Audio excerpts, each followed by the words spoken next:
Good morning. It's around 7 in the morning and we are outside the old Havana, spending our last few hours taking photos. We're saying goodbye to the city. We've called home and we've been exploring for the past 5 days. It's a very interesting trip kasi it's amazing to find out yung mga similarities ng dalawang bansa, Cuba at Pilipinas.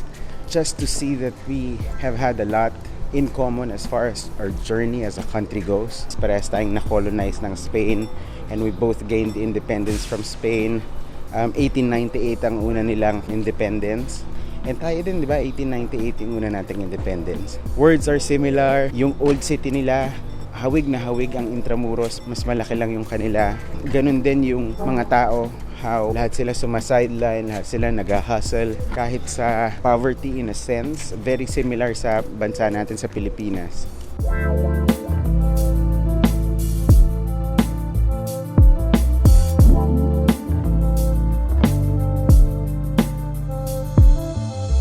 Nasakop din sila ng Amerika. Tayo din.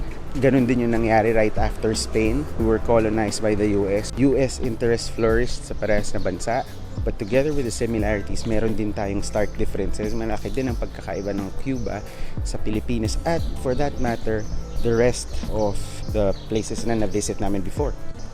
Their revolution in 1959, led by Fidel Castro, assured them na they won't be as controlled by the US as the US would like it to be. And dahil doon matindi ang consequences kasi even though hindi sila maasa sa US because of the embargo, some Cubans here call it a blockade. Goods and services hindi dumadating dito from other countries. Malaki ang pressure from the US sa ibang bansa na wag tulungan si Cuba. Dahil doon, hindi masyadong nag-i-improve ang sitwasyon ni Cuba. They still remain a poor nation. But and this is what I admire about them. Kahit mahirap sila, para sa kanila, malaya sila. That's very admirable. And Cubans have always retained their dignity dito. It's one of the safest cities in Latin America and they're very proud of that. Madaming tao, malaki ang poverty, pero super safe dito sa lugar na to.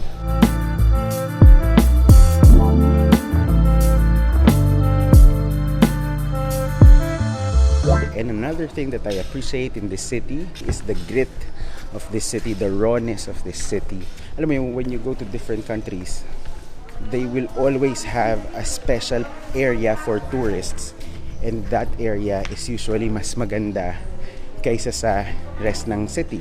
Halimbawa sa Manila, kung pupunta ka sa Manila, most likely kung turista ka, mag-stay ka sa BGC or sa Makati. Pero dito, it presents itself as to what it really is. Hindi siya pretentious, hindi siya nagtatago sa veneer or facade na mayaman siya or sobrang okay siya. It is what it is and talagang ma-appreciate mo yun kapag nagpunta ka dito. This is a very honest city.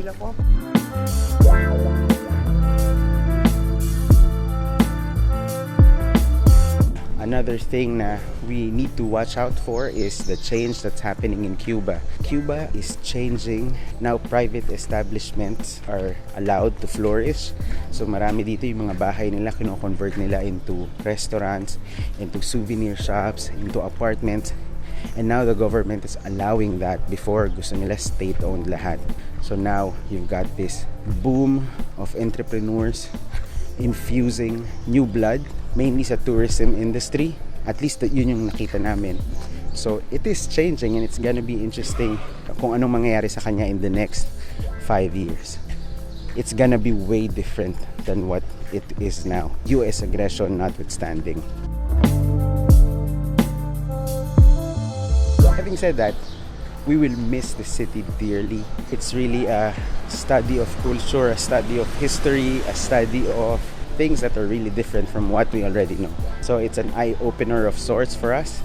Just like any other travel that we do, sobrang enriching nitong experience na to, sobrang na-appreciate namin. So as we head back home, we hope, sana again makabalik kami. There's still a lot of places to see, food to eat, and videos to shoot.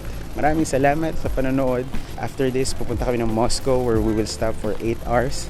And then after that, we'll head back home, back to reality. Mag-iipon ulit para sa susunod na travel. Don't forget to like, share, and subscribe. I really have some stuff to share. Salamat! Ciao!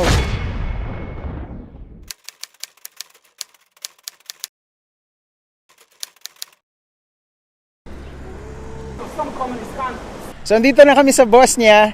Sama kayo!